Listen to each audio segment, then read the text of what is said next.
ప్రస్తుతం మనతో పాటు ఉన్నారు లవ్ ఓ లవ్. అంటే వీళ్ళు ఈ సినిమాలో లవ్ గురించి ఎంత బాగా చెప్పారు ఏంటి అనేది ఒకసారి మనం అడిగి తెలుసుకుందాం. ఫస్ట్ ఆఫ్ ఆల్ ఇది రెండో సినిమా కదా మీరు? అవును. ఫస్ట్ మూవీ జాబిలమ్మ కొంత కోపం. ఈ మూవీ అంటే నటించాలని ఎందుకు అనిపించింది? ఇంకోటి ఏంటంటే ఈ స్టోరీలో మెయిన్ పార్ట్గా మీరేం అసలు మీకేం నచ్చింది ఈ స్టోరీలో? సో ఈ స్టోరీలో యాక్చువల్లీ నాకు ఏం నచ్చిందంటే ఈ క్యారెక్టర్ చాలా రిలేటబుల్ క్యారెక్టర్, అందరికీ రిలేట్ అవుతారు ఈ క్యారెక్టర్. ఓకే. సో అది నాకు చాలా బాగా నచ్చింది. అన్ని యూత్, ఫ్యామిలీ అందరికీ ఈ క్యారెక్టర్ బాగా నచ్చుతుంది. సెకండ్ సినిమా అన్నప్పుడు నాకు ఏం రెస్ట్రిక్షన్ లేదు. చాలామంది అడిగారు రెస్ట్రిక్షన్ ఉందని. నాకు ఏం రెస్ట్రిక్షన్ లేదు. నాకు ఈ స్క్రిప్ట్ హానెస్ట్గా నేను విన్నాను, నచ్చింది, take off. Luckily take off అయింది, ఇప్పుడు చేస్తున్నాం, రిలీజ్. ఓకే. అంటే ఇండస్ట్రీలో మీ బ్యాక్గ్రౌండ్ కూడా ఉంది, కానీ నేను కష్టపడే నేను ఇండస్ట్రీలో ఉండాలి అని చెప్పి మొదటి నుంచి మీరు అసిస్టెంట్ డైరెక్టర్గా చేశారంట కదా? అవును. అంటే ధనుష్ గారి సినిమాలకే అంటే అప్పుడు ఎలా అనిపించింది? ఇది కష్టంగా ఉంటుందా లేదంటే నాకు ఈజీయే నేను చేయొచ్చు అనిపించిందా మీకు? నాకు తెలుసు కష్టమని, ఎందుకంటే చిన్నప్పటి నుంచి చూస్తున్నాను కదా. అవును. అందరు ఎలా కష్టపడుతున్నారు, ఎంత సాక్రిఫైస్ చేస్తున్నారు, ఫ్యామిలీ టైం ఎంత, ఫ్యామిలీ టైం, పర్సనల్ లైఫ్ ఎంత సాక్రిఫైస్ అవుతుంది నేను చూసాను. నాకు తెలుసు ఇదే అని. బట్ ఆ లవ్ ఉంది కదా, ఆ క్రాఫ్ట్ మన లవ్.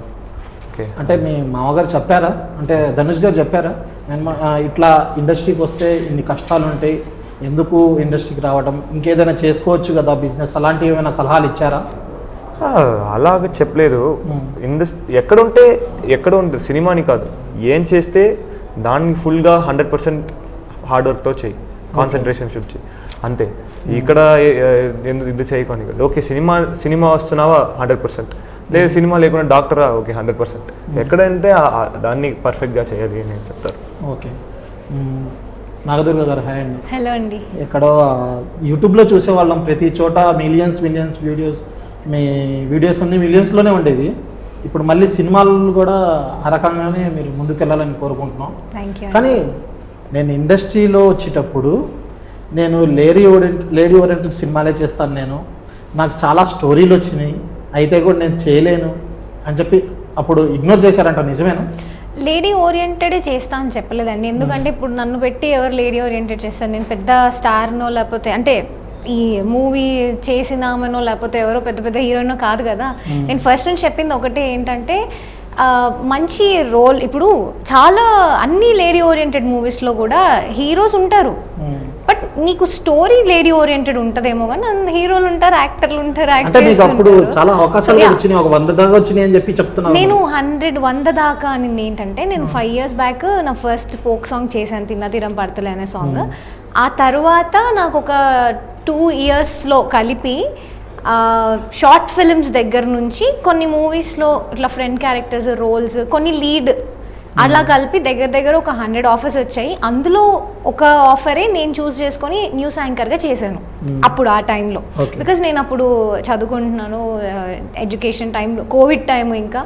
సో ఆ టైంలో నేను నాట్ ప్రిపేర్డ్ అనమాట. అదే ప్యాంపర్డ్ కిడ్ ఉండేది ఇంట్లో. నేను నీకు నచ్చింది జస్ట్ వెళ్ళి చేసినా అని అట్లా ఉండేది, కానీ ఏదో వర్క్ అట్లా కాకుండా ఆ న్యూస్ కూడా నేను ఎంజాయ్ చేయగలిగిన అన్ని డేస్ నేను చేశాను ఒక జాబ్ లాగా వెళ్ళి. బట్ తర్వాత నాకు మళ్ళీ కాలేజ్ స్టార్ట్ అయింది, అప్పుడు నేను ఆపేసాను ఇంకా. ఓకే. అంటే ఇండస్ట్రీకి రాకముందు మీకు చిన్నప్పటి నుంచి నాట్యం అంటే ఇష్టము, అప్పటి నుంచే నేర్చుకుంటూ ఉన్నారు, కోవిడ్లో కొన్ని కష్టాలు కూడా పడ్డారు, తర్వాత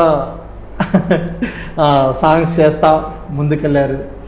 కానీ ఇండస్ట్రీలో ఇప్పుడు వచ్చారు కదా, ఫస్ట్ మూవీ ఇది, మీకు ఎలా అనిపించింది? అంటే ఫోక్ సాంగ్స్ చేసేటప్పుడు ఒక వేరే వర్షన్, ఇది ఒక వేరే వర్షన్, రెండిట్లో ఏది నచ్చింది మీకు? డెఫినెట్గా నేను యూకేజీలో ఎప్పుడో నేను యూకేజీ ఉన్నప్పుడు స్టార్ట్ చేసిన కూచిపూడి డాన్స్ అండి. నాకు అది ఎప్పుడైనా కూడా ఫర్ ఎవర్ ఫేవరెట్ ఉంటుంది కాబట్టి.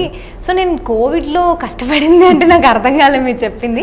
ఊరికి సరదాగా నేను ఒక వీడియో చేసి పెట్టాను, అది యాక్సిడెంటల్గా ఒక ఫోక్ వీడియో, ఒక డాన్స్. నేను ఎప్పుడు కూచిపూడి చేసే అమ్మాయిని, ఫోక్ ఇప్పుడు ఇంత ట్రెడిషనల్గా అనిపించిన అమ్మాయిని సడన్గా ఒక వెస్టర్న్ వేర్ వేసుకొని కనిపిస్తే ఎలా ఉండేదో, కూచిపూడి డాన్స్ చేసిన అమ్మాయిని సడన్గా ఒక ఫోక్ సాంగ్ వీడియో చేసి నేను పెడితే అది క్లిక్ అయ్యి వైరల్ అయ్యి అప్పుడు నాకు వచ్చిన ఆపర్చునిటీస్ ద్వారా నా జర్నీ స్టార్ట్ అయింది. సో అది యాక్సిడెంటల్గానే జరిగింది. బట్ తర్వాత వచ్చిన లవ్ వల్లనే నెక్స్ట్ అనేది అట్లా గో విత్ ద ఫ్లో లాగా వచ్చినాయి రిసీవ్ చేసుకుంటున్నాను. ఎలా అనిపించింది ప్రవేశ్ గారితో యాక్టింగ్ చేయడం? ఫస్ట్ టైం అది కాక బాగా అనిపించిందండి. అంటే చాలా సింపుల్, ఇలాగే ఉంటారు సెట్లో కూడా. అక్కడ కూడా మాట్లాడకుండా ఇట్లానే ఉంటారు. అంటే అవసరం, మ్యామ్ చెప్పినట్టు అవసరం ఉన్నంత మాట్లాడతారు అంతే. సైలెంట్ గా ఉంటారు. ఏదైనా సీన్ కానీ ఏదైనా ఉంటే దాని గురించి మాట్లాడడం, అట్లా చాలా డౌన్ టు ఎర్త్ పర్సన్. తమిళ అర్థమైందా ఏదైనా మాట్లాడేటప్పుడు? అక్కడ అందరు తెలుగు వాళ్ళు ఫస్ట్ నాకు అర్థం కాకపోయేది, బట్ తర్వాత అర్థమవుతుంది. అంత సూపర్ అర్థం కాదు, జస్ట్ అర్థమవుతుంది. ఫస్ట్ ఆఫ్ ఆల్ నేనే చాలా, అంటే నాకు చాలా సంతోషం అనిపించింది. ఎందుకంటే మీరు ఇక్కడ ఫోక్ సాంగ్స్ చేసుకుంటా సడన్గా తమిళ్లోకి వెళ్ళి హీరోయిన్గా వెళ్ళారు కాబట్టి నాకు చాలా హ్యాపీగా అనిపించింది. ఇంకా మీకు మంచి మంచి అవకాశాలు రావాలని కోరుకుంటున్నాను. తర్వాత హాయ్ మ్యామ్. హాయ్ అండి.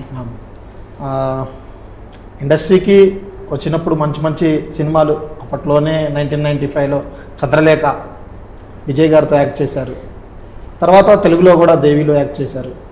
మ్యామ్ ఎలా అనిపించింది మ్యామ్ ఈ జర్నీ మొత్తం? It's beautiful. That's a beautiful memory, and I thought it's over. No more cinema in front of screen ani decide chesesa, and probably some 20 years later coming back with the same kind of welcome and response, but నేను effort తీయకుండా వచ్చింది నాకు. So it has been beautiful in the past almost 6 yearsగా నేను ఇప్పుడు acting తిరిగి చేస్తున్నాను.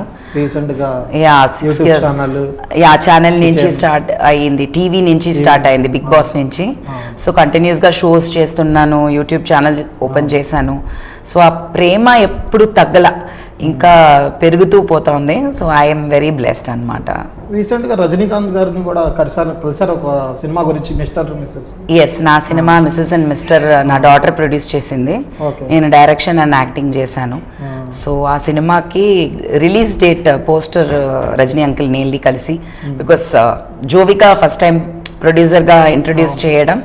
So he was always very fond of Jovika. చిన్నప్పుడే దాని మీద ఒక, బికాస్ తను చాలా, నేను సింగిల్గా ఉన్నప్పుడు తను వచ్చింది నా లైఫ్లో. సో అంకుల్కి ఆంటీకి నా మీద చాలా ప్రేమ, ఎప్పుడు ఒక బాధ్యతలాగా ఏంటి ఎందుకు ఎప్పుడు అడుగుతూ ఉంటారు. So that was a very memorable thing. Yeah. Vijay గారి గురించి ఒక చిన్న క్వశ్చన్ మ్యామ్.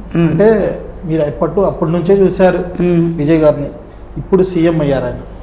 కలిసారా ఎప్పుడైనా, వెళ్ళి మాట్లాడారా? లేదండి. ఎప్పుడైనా విషయాలు చేశారా? అంటే మాకు కామన్ ఇది ఉంది, లైక్ నా గురించి ఏదైనా చెప్పాలంటే కూడా నా బ్రదరు విజయ్ చాలా క్లోజ్ ఫ్రెండ్స్ అనమాట. అదొక గ్రూప్ ఆఫ్ ఫ్రెండ్స్. సంజీవ్ అని, ఆయన యాక్టరే. సో అందరికీ తెలుసు సంజీవ్ ఇస్ బెస్ట్ ఫ్రెండ్ అని. సో ఏదైనా చెప్పాలి, ఏదైనా నేను ఎక్స్ప్రెస్ చేయాలంటే నేను కనుక్కుంటా ఏంటి ఏదని. సో సంజీవ్ దగ్గర మాట్లాడతాను. మధ్యలో శోభాంటిని, విజయ్ వాళ్ళ అమ్మని కూడా కలిసా.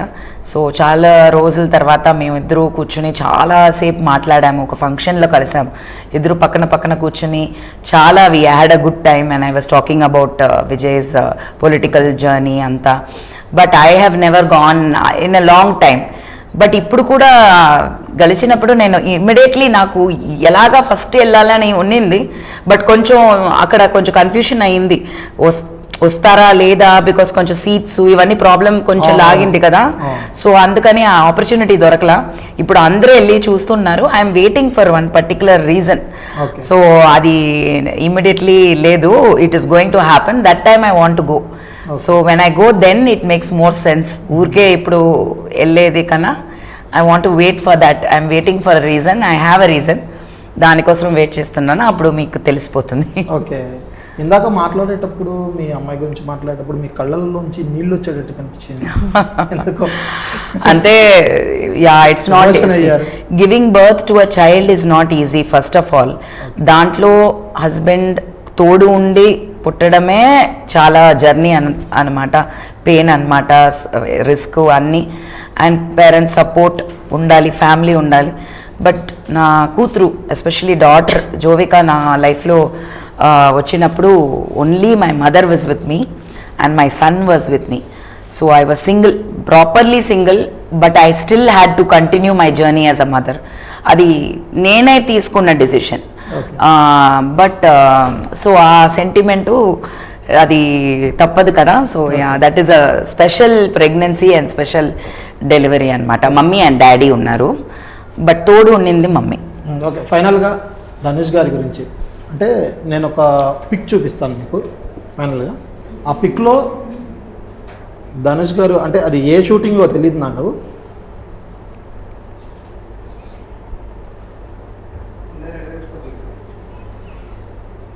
అంటే ఆ పిక్లో ధనుష్ గారి కాలేమో మీ కాళ్ళ మీద పెట్టి ఉంచుతారు నీ అంటే అవును, షూటింగ్లో. అవును. అది రియలేనా అది, లేదంటే షూట్ చేసేటప్పుడు ఇట్లా చేయాలి అని చెప్పారా? అది యాక్చువల్గా ఒక మాంటేజ్ ఉంటుంది సినిమాలో, అది లేదు. మేము శరణ్య మ్యామ్ ఉన్నారు కదా, వాళ్ళే చేశారు నాకు అమ్మగా ఆ సినిమాలో. అప్పుడు వాళ్ళతోటి నేను అలా డాన్స్ ఆడాలి. అప్పుడు శరణ్య మ్యామ్ వచ్చారు, వాళ్ళకి చూపేయడానికి నేను ధనుష్ సార్ డాన్స్ చేసాము ఆ స్టెప్. అప్పుడు కాల్ పెడతారు, నేను ఫుట్బాల్ సెలబ్రేషన్ లేదా అది చేస్తాను. అప్పుడు కరెక్ట్గా ఫోటోగ్రాఫర్ ఫోటో తీశారు, అది నాకు చాలా నచ్చింది. ఓకే, ఫైనల్గా ఈ సినిమా గురించి తెలుగు ప్రేక్షకులకు ఏం చెప్పాలనుకుంటున్నారు? So July 10th cinema release అవుతుంది. డెఫినెట్గా అందరు థియేటర్ వచ్చి చూడండి, ఫ్రెండ్స్ తోటి అందరితోటి ఫ్యామిలీ తోటి వచ్చి చూడండి. డెఫినెట్గా మీరు డిసప్పాయింట్ అవ్వరని అనుకుంటున్నాను. నాగదోల్ గారు, లవ్ ఓ లవ్ July 10th థియేటర్లో చూడండి. మీ ఎక్స్పెక్టేషన్స్ని డెఫినెట్గా రీచ్ అవుతుంది ఫిలిం. యా, మీరు కూడా ఒక్క లవ్ ఓ లవ్ సినిమా తప్పకుండా మీ అందరికీ చాలా కనెక్ట్ అవుతుంది.